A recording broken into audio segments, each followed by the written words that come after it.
स्वागत है दोस्तों। आज की कहानी पति ब्रह्मचारी सीरियल की आने वाली सबसे भावुक और हैरान कर देने वाली कड़ी की, जहां ईशा की हिम्मत, सूरज का पछतावा और बिंदिया का असली चेहरा सबके सामने आने वाला है।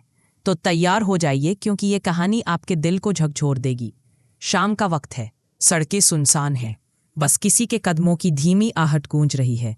वो है सूरज, हर कदम भारी, हर सांस टूटी हुई। वो खुद से बड़बड़ा रहा है, ईशा, जब मेरे पास कुछ नहीं था तब तू थी। जब पूरी दुनिया ने मुझसे मुंह मोड़ लिया, तू मेरे साथ खड़ी रही। फिर मैं इतना अंधा कैसे हो गया? उसकी आवाज में पछतावे की लकीरें गहरी हैं। उसे याद आता है कि बिंदिया ने कैसे धीरे धीरे उसके दिल में जहर घोला, कैसे उसने ईशा पर शक करवाया और वो बेवकूफ बन गया।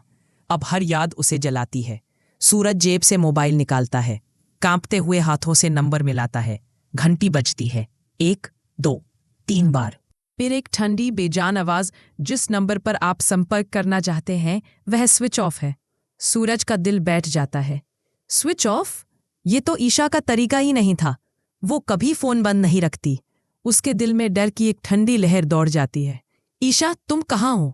दूसरी ओर एक पुराना ऑटो तेजी से सुनसान रास्ते पर दौड़ रहा है।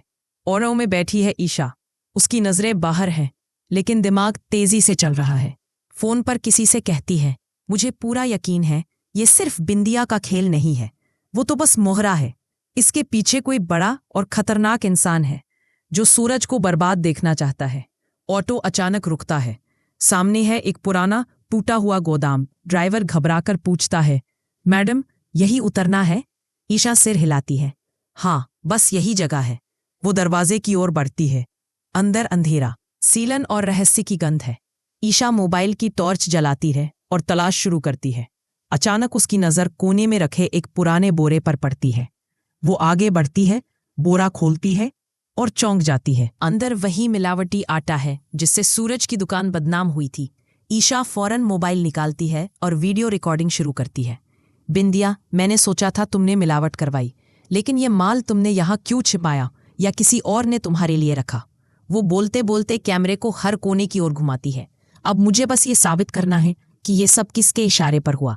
ईशा की आंखों में सच्चाई की चमक है, डर नहीं। सूरज का पाव भाजी स्टॉल अब सुनसान पड़ा है। जहां कभी मक्खन की खुशबू फैली रहती थी, वहां अब सिर्फ सन्नाटा है।